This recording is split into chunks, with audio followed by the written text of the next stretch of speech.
35 milímetros despliega un nuevo rollo. Lo saluda Juan David Martínez Zuluaga, muy contento de llevarles a sus casas su dosis semanal de cine. La semana pasada hablamos de Guardianes de la Galaxia Volumen 2 y la semana antepasada les trajimos una entrevista sobre Víctor Gaviria, así que si están deseosos de encontrar todo ese material, pueden hacerlo a través de nuestras redes sociales, @somos35mm, que es nuestra página de Facebook, o nuestro canal de YouTube, La Caja de Fantasías. Ahí subimos absolutamente todo nuestro material, todo está perfectamente organizado, yo doy fe de ello, y ahí sencillamente pueden ver todo el contenido que hemos hecho, más entrevistas, más críticas, muchas más noticias y muchísimas curiosidades sobre el mundo del cine.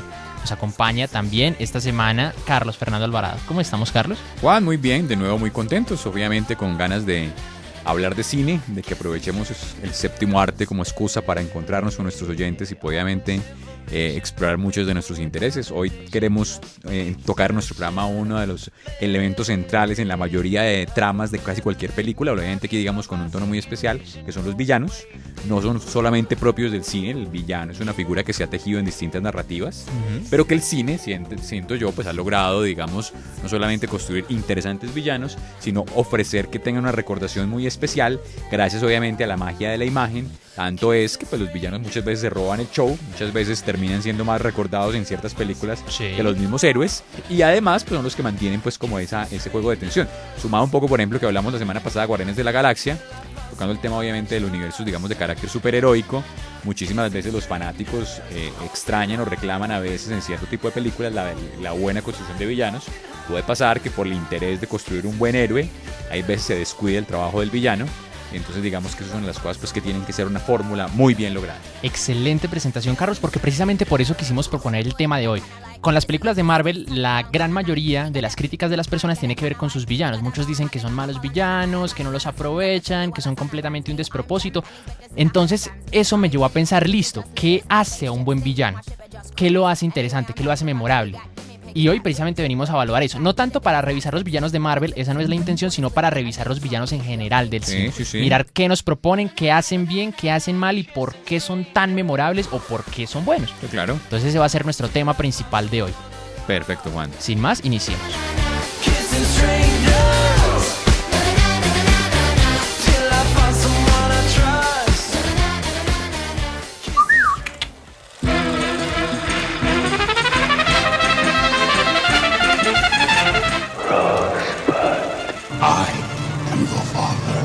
This is Sparta! You shall not pass! Expecto Patronum! You're gonna need a bigger boat. Bond. James Bond. English, motherfucker! Do you speak it? ¡Tú eres un juguete! 35 milímetros.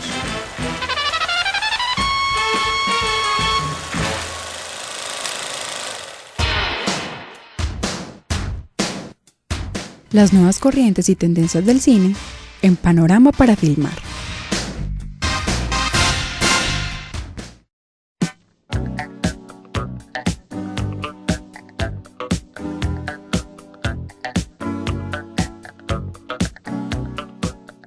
Antes de nuestro plato principal, hoy en nuestra sección de Panorama para Filmar, quería traer a la mesa de trabajo un tema que me llama mucho la atención. Sabemos que se vienen nuevas películas de Star Wars, bueno, falta el episodio 9, más los otros spin-off, y por ahí hasta se rumorea que planean inclusive ampliar muchísimo más, quizás hasta un episodio 12. No se sabe, e igual Disney, si adquirió los derechos, era precisamente con la intención de generar dinero con esto. Eso fue en 2012, entonces hoy quisiera que discutiéramos precisamente qué directores nos llaman por ahí la atención, que podríamos decir, este sería un buen postor para dirigir un posible episodio, un posible spin-off, teniendo en cuenta también que muchos directores de hoy en día se criaron con las películas originales de Star Wars y han asimilado mucho ese concepto.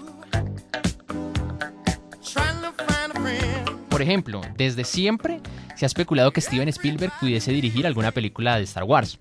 Sabemos que Steven Spielberg es muy amigo de George Lucas. Sí, claro. Y en su momento hasta se especuló que iba a dirigir el episodio 6 por allá en 1983. A mí realmente me encantaría ver a Spielberg dirigiendo una película de Star Wars. que ha hecho Spielberg de tono en ópera espacial o cosas así. Pues así en ópera No. full espacial, no, No. pero sabemos que lo ha trabajado, al menos el cuento de los extraterrestres La Guerra de con los Mundos. La Guerra de los Mundos, Ok. encuentros cercanos del tercer Tipo tipo, E.T.. ET. Ok, bueno, sí. No, sí. hay varios Sí, elementos sí. que me gustaría ver. Y es un narrador, además, interesante la propuesta, porque es un narrador, pues, digamos, que conoce muy bien los géneros, y sobre todo los géneros de esta naturaleza, y la cercanía, efectivamente, digamos, en tradición a Lucas. Sería una Claro. cosa interesante, sería una cosa interesante. como Igual, para igual colocar. Star Wars, muchos dicen que fue de esas películas que marcó tendencia sobre lo que es un blockbuster. Sí. Y ha hecho eco Sí, sí. de eso hoy en día. Teniendo en cuenta que Steven Spielberg es casi, se podría decir, el maestro de los blockbusters, yo sí quisiera ver cómo trataría un tema por el estilo, porque igual Star Wars es una historia universal. Y es un producto pensado para vender, pero que tenga mucho contenido. A mí me encantaría ver. O sea, siento que encaja perfecto con el perfil de Spielberg. Por otro lado, y ese sí quiero que llegue y que dirija lo más pronto posible algún episodio, es James Gunn. Ok. sí, hablamos interesante, de la semana La pasada. semana pasada en Guardianes de la Guardianes Galaxia. de la 2. Galaxia, y en el volumen Volumen 1, uno bueno, y dos, la sí. primera parte hay muchas referencias a Star Wars. Hay una escena donde Ronan, el acusador, se acerca a hablar con Thanos y Thanos se proyecta así una cara gigante, es un holograma, eso es una clara referencia Sí, al sí, Imperio sí, Contraataca. al Imperio Contraataca, claro. Y además yo siento que Gunn tiene todas esas referencias culturales y puro 80 retromanía lo máximo como para plasmar Star Wars bien en la pantalla. A mí me encantaría. Sería muy interesante, sí, porque como lo bien dices, Juan, claro, está el contexto efectivamente de década de 70-80, pues donde obviamente aparece la trilogía original y el tono, como bien lo dijiste, el programa anterior rocambolesco de la narrativa de James Gunn, le subiría la adrenalina Por al supuesto. estilo de la Guerra de las Galaxias, tornándola, diría uno, un poco más divertida. Sí, sí, sí. Pero Pero también emocional. Pero emocional, claro, sí. Entonces, interesante propuesta. A mí se me ocurre aquí, por hacer un contraste así muy radical, ¿qué tal un Ridley Scott dirigiendo una película de Guerra de las Pues Galaxias? yo también lo había pensado, Sí. pero es que siento que No, pero precisamente para cambiar el tono, o sea, ¿no? Es para que- hacerlo muchísimo más serio. Sí, para hacerlo serio, o sea, digamos que tirémonos hacia el otro lado. Si con James Gunn estamos jugando a hiperbolizar la emoción, ¿qué tal una cosa más intelectual? Una cosa más allá... porque yo, por ejemplo, soy más tendido a las películas oscuras. Sí, sí, sí. Entonces, una cosa allí, un director ya de toda la historia de Alien, que está allí presente, cómo generaría un ambiente mucho más oscuro. Muy, Por muy, ejemplo, muy digamos oscuro. una cosa como tipo el episodio 3, donde estamos en este drama pues tan particular en La venganza de los Sith. ¿Qué pasaría en un episodio que tenga un tono similar con un Ridley Scott? A mí también me llama mucho la atención, pero no sé si o sea, es que el tono ya es muy drástico. Por ejemplo, hace poco un cambio muy radical, claro. Hace poco me pude ver la última de Alien Covenant y es No me la realmente pues sangrienta, es oscura, de hecho hasta toca muchos temas que recuerdan mucho a Blade Runner.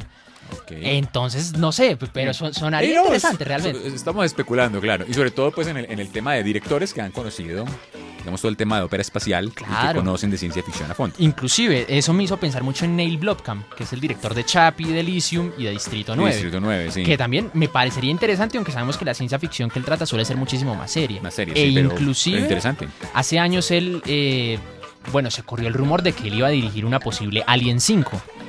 No tenía ni Y idea. había conceptos artísticos y todo el cuento. Desgraciadamente Ridley Scott hace poco desmintió que es casi imposible que Neil Blomkamp dirija una película de Alien. Pero pues si hablamos de un tono de seriedad dentro sí, de Star sí. Wars, creo que Neil Blomkamp podría ser interesante.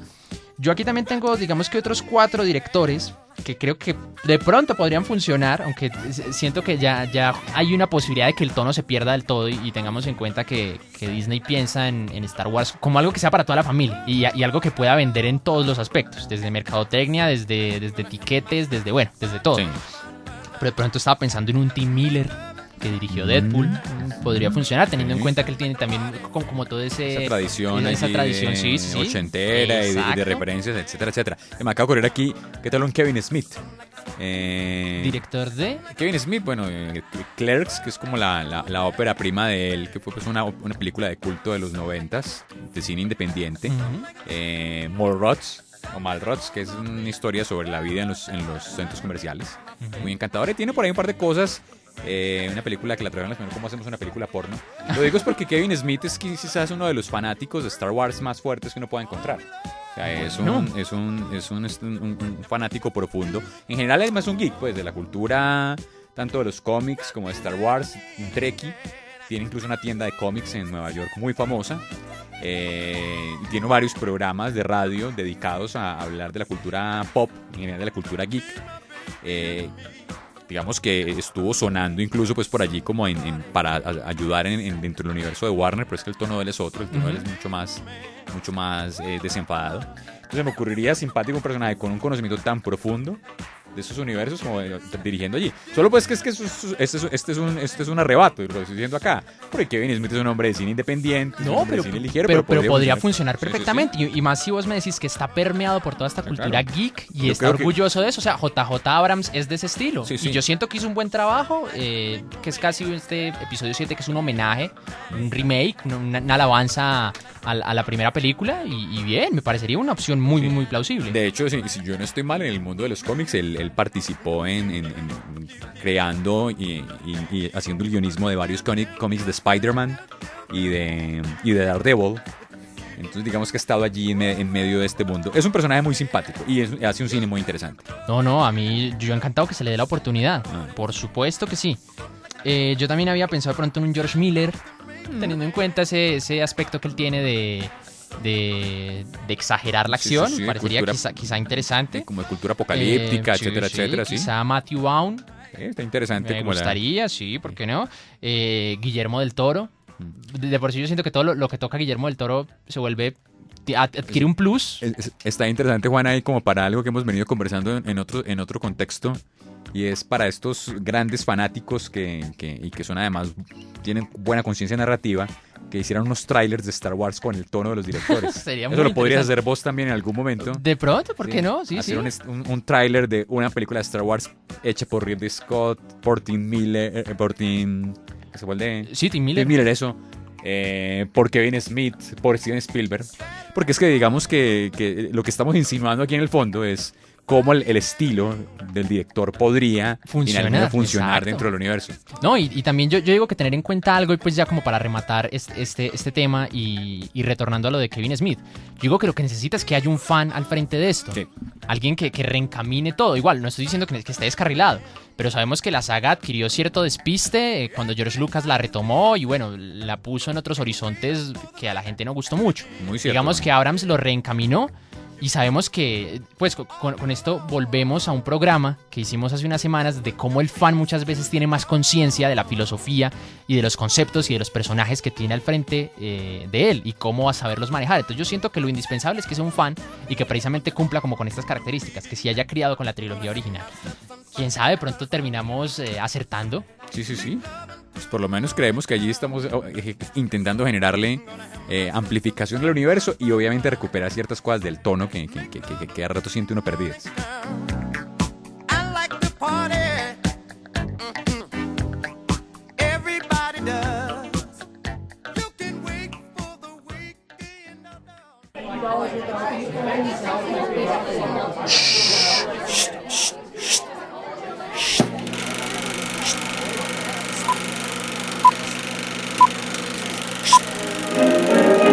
En proyección.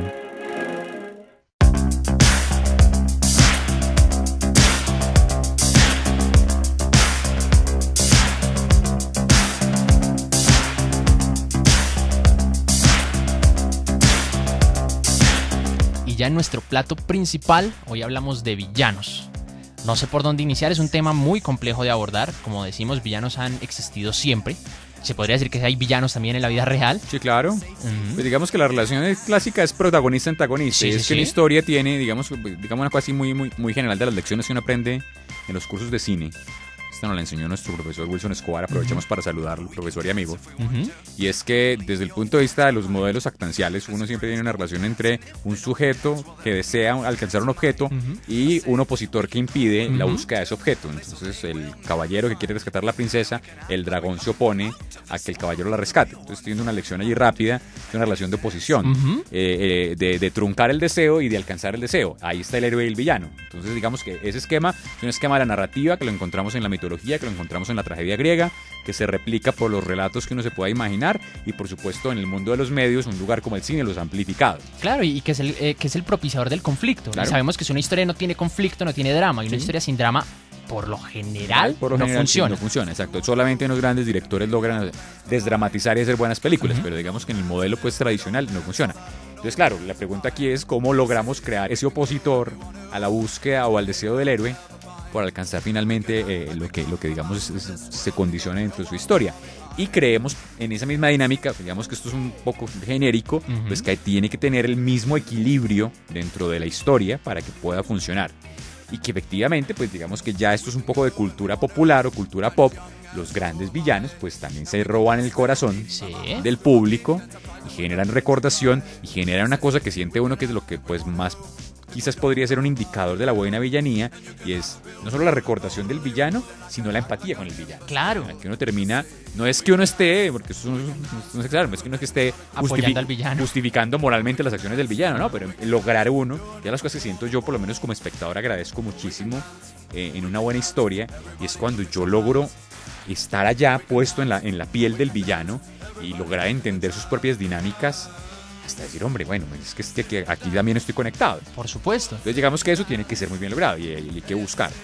Ahora, el cine hizo una cosa importante, lo decíamos al comienzo del programa, pues ha ofrecido villanos en muchos géneros. Es decir, eso no es propio ni del universo de los mundos heroicos o superheroicos, más bien superheroicos, ni tampoco de un género en particular, aventuras, etcétera. No, uno encuentra la villanía puesta siempre en buen contraste, tanto eso cuando uno rastrea listas de villanos en el cine, los encuentra en el cine de terror, los encuentra en los thrillers, los encuentra en películas policíacas, en películas de ciencia ficción, en dramas, sí, en romances, claro que está el villano, el que le quiere robar a la novia al personaje principal se convierte en un villano, sino que ya diría uno aquí, es que los grados ya de recordación o de impacto en la cultura tiene que ver normalmente, pues esto es una hipótesis aquí ligera, pues como con estas historias que ofrecen unos universos muy profundos, muy bien logrados. Como digamos, uno piensa aquí en un villano como Darth Vader, por nombrar pues cualquier villano aquí para comenzar.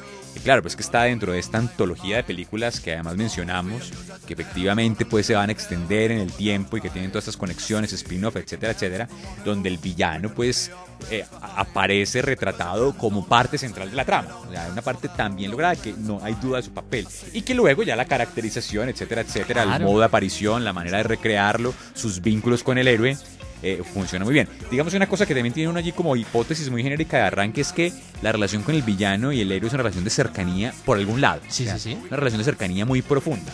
Puede ser familiar. Pues fíjense que se cuenta que las primeras relaciones de heroicidad y villanía pueden estar en el modelo cristiano de Caín y Abel. Eso es un asunto de sangre, de oposición, o por dinámicas de cercanía en el espacio, pero tiene que haber una relación allí como de condición. La otra dinámica también que uno podría sumar ahí es que el villano es una especie de cara invertida del héroe, donde hay una especie de espejo invertido, entonces ahí se juegan como variables. Pero bueno, Juan, cuéntanos qué tienes tú en mente con los villanos. No, pues reitero, primero que nada, aquí vamos a hablar muy generalmente. Sí. El tema de los villanos es realmente complejo y viene desde los propios orígenes del hombre. Sí. Pero si quisiéramos hacer una demarcación. Yo, por ejemplo, ahorita pues estuve quebrándome la cabeza pensando en algunos villanos, pensando cómo funcionaban, pensando en cómo, digamos que generar una muestra específica de ellos. Y digamos que alcancé a demarcar de momento como 4 líneas o 4 tipos de villanos que uno se puede encontrar en el cine. Seguramente hay más, sí, claro. Seguramente han de tener sus propias ramificaciones cada uno de estos estilos. De hecho, Carlos aquí ya se nos estaba adelantando con algunos de ellos. Entonces, por ejemplo, estaba pensando en los tipos de villanos más clásicos que yo los llamo, bueno, aquí ya estamos haciendo juego pretencioso mío, darle nombre a cada uno, pero es como por darle un nombre, como por darle un género. Digamos estos villanos absolutos, que por villanos absolutos nos referimos a el típico villano que es malo porque sí, porque debe existir, que nos remonta a los cuentos clásicos de caballeros, de princesas, por ejemplo los villanos de Disney, que son malos porque no hay conflicto moral, o exacto. Sea, ellos tienen su propia perspectiva de vida dibujada y eso es inamovible, es indiscutible, no tiene conflicto interno. Y simplemente su digamos, condición es, como lo dice Juan, absoluta. Exacto, villanos, por ejemplo, como Maléfica, ¿sí? Que su mismo nombre lo dice, y que su función es ser una hada malvada, hada bruja, ¿sí? Y sencillamente es hacerle mal, porque para eso vive y para eso sirve. Y de hecho, hasta inclusive me llama mucho la atención porque, retornando a los cuentos clásicos de Disney o cuentos clásicos de los Grimm, dependiendo la mirada con la que se le vea, muchos decían, claro, que tenía pactos con el diablo, que tenía sus dones venían de esa Lucifer. Visión demoníaca está ahí muy marcada, sí. Exacto, o sea, es algo completamente tirado, digamos que hacia el lado oscuro, y es algo que debe existir porque existe una contraparte que es buena, o sea, son villanos que son malos porque deben ser malos. Se me vino a la mente Sauron, por ejemplo. Exacto, en El Señor de los Anillos, sí, exacto. Fíjense que es muy demoníaca su propia caracterización, tanto es incluso no hay un cuerpo humano dibujado. este ojo pues omnipresente y malévolo, puesto O su versión corporal con armadura. etcétera, etcétera, y puesto finalmente cerca de una especie de infierno representado en este monte lleno de ríos de lava, y su visión es destructiva. Aquí no hay ni siquiera puede haber conflicto moral porque no hay una antropomorfización muy clara del personaje. Exacto. Y es finalmente la maldad encarnada arrasando con cualquier cosa que se atraviese en el camino. Inclusive se me ocurrió uno muy interesante ahorita mientras pensaban algunos villanos de este estilo, que obviamente no todos tienen que ser monstruosos. Por ejemplo, el general Vidal, que aparece en El laberinto del fauno, que es un general que se opone sencillamente a todo lo que cree Ofelia. Que Ofelia es una niña muy pura, que cree en cuentos de hadas, mientras que, y digámoslo, en la paz, en la armonía, en todo el cuento, mientras que él es oscuro, es un adulto, teniendo en cuenta que Ofelia es una niña. Todo su mundo es oscuro, todo su mundo es sangriento, todo su mundo es malvado, él no cree en nada que no sea la realidad. Entonces vemos que es un opuesto completo a la hora de dibujar a un villano. De ahí ya partimos, digamos que al villano humano, que es un villano, lo que hablábamos, que sí, se pinta como un malo clásico, pero hay ciertos elementos de la historia que nos permiten ver esa parte sentimental de él y que es lo que nos hace generar empatía por él. Aquí, no sé, se me ocurre, por ejemplo, Le Chiffre, que es el villano de Casino Royale, que me encanta, interpretado por Mads Mikkelsen. Sí, por Mads Mikkelsen. Que vemos que es un villano que inclusive con ciertos visos monstruosos, sabemos que él llora sangre por no recuerdo muy bien, por un accidente que tuvo, algo por el estilo.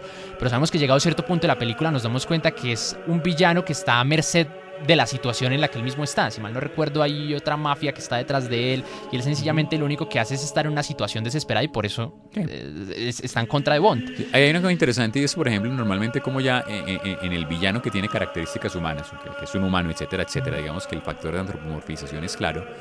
Hay cómo han habido cambios de transformaciones. Normalmente tengo yo la imagen, pero bueno, esto es aquí solamente hipotetizando, no somos historiadores de esta figura, como el villano normalmente aparece, volviendo a una conexión con el villano absoluto, aparece caracterizado como con cierta monstruosidad. Los villanos son feos, los villanos tienen deformaciones, etcétera, etcétera. Lo pienso por James Bond.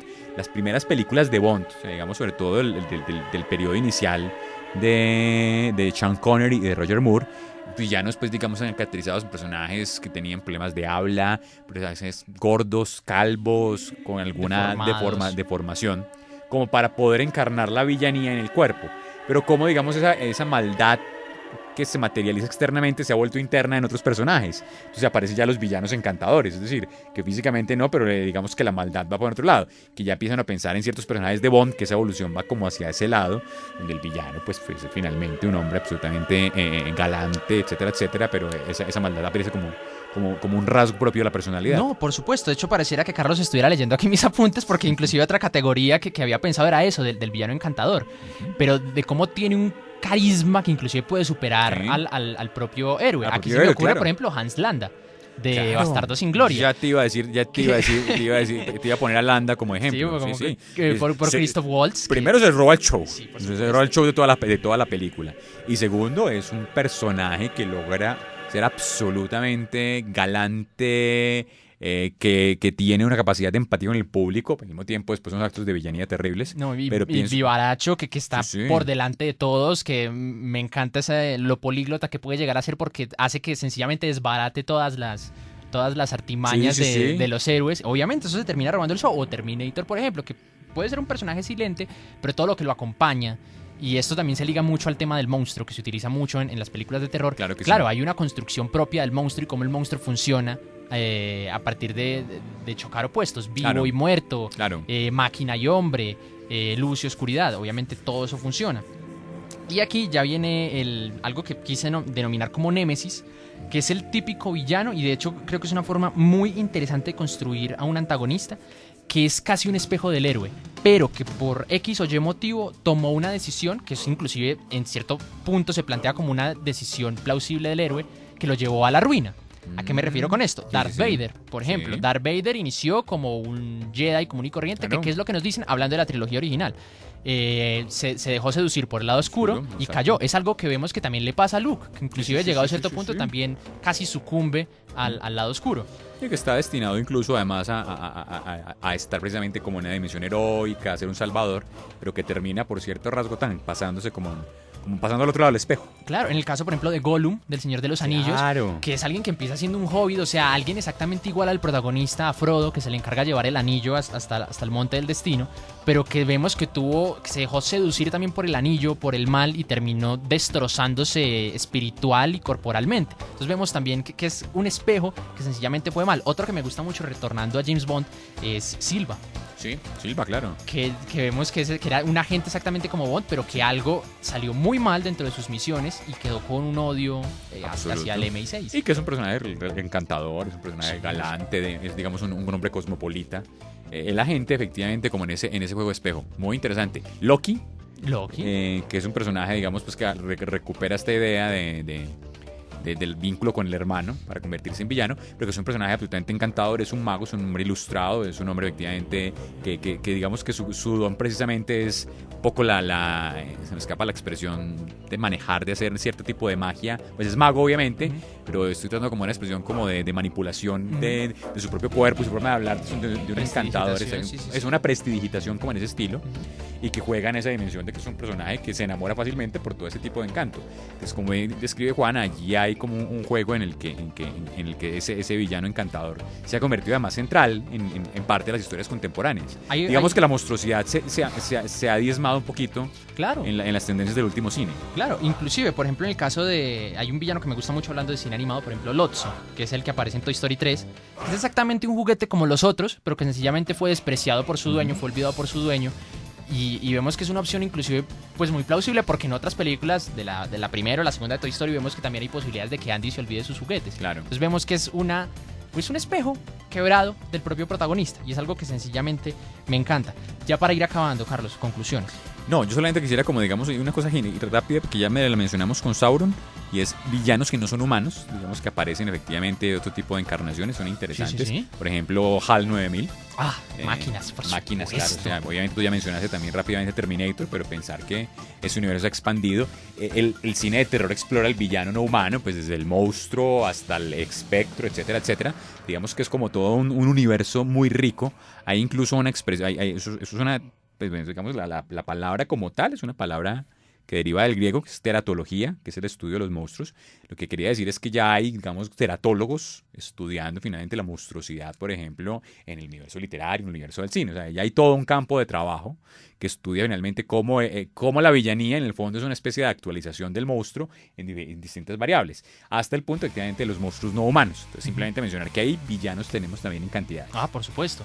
Ya para ir cerrando, yo estaba pensando en por qué la gente le tira tan duro a los villanos de Marvel. ¿En verdad están tan mal configurados? A mí realmente no me parece.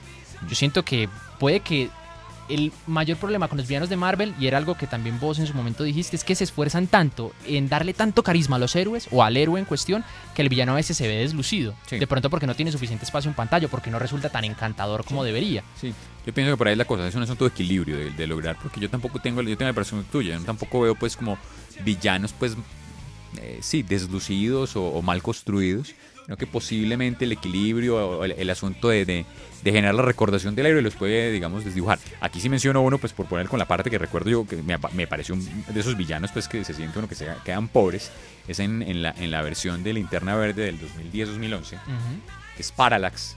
Es un villano, pero parece como una masa informe que viene efectivamente, donde incluso uno dice, pues primero la relación con el héroe es una relación asimétrica, no hay de contacto, no hay vínculo entre ellos, es fortuito. Entonces digamos que uno no logra conexión con un villano de este tipo y termina uno diciendo, bueno, aquí no hay finalmente eso. Supongo que es una de las múltiples fallas que se le atribuye a la fracasada película. Sí, por desgracia. Sí.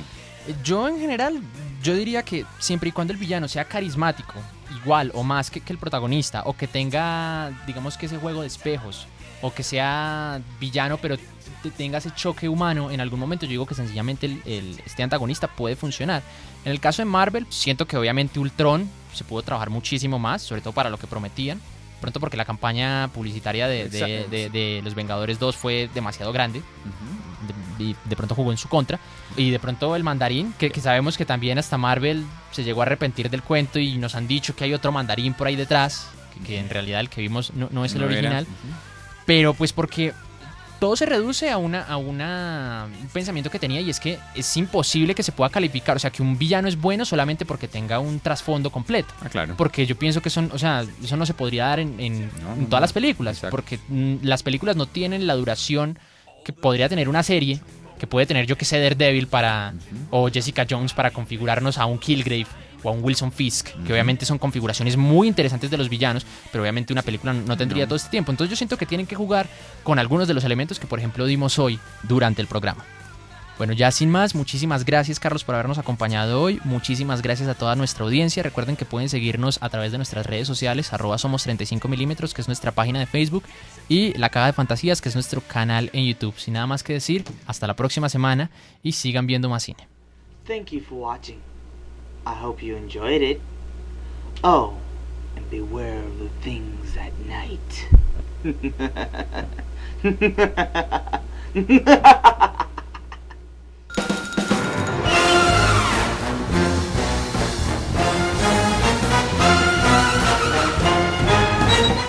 Acabas de escuchar 35 milímetros, una idea original de Carlos Fernando Alvarado y Juan David Martínez.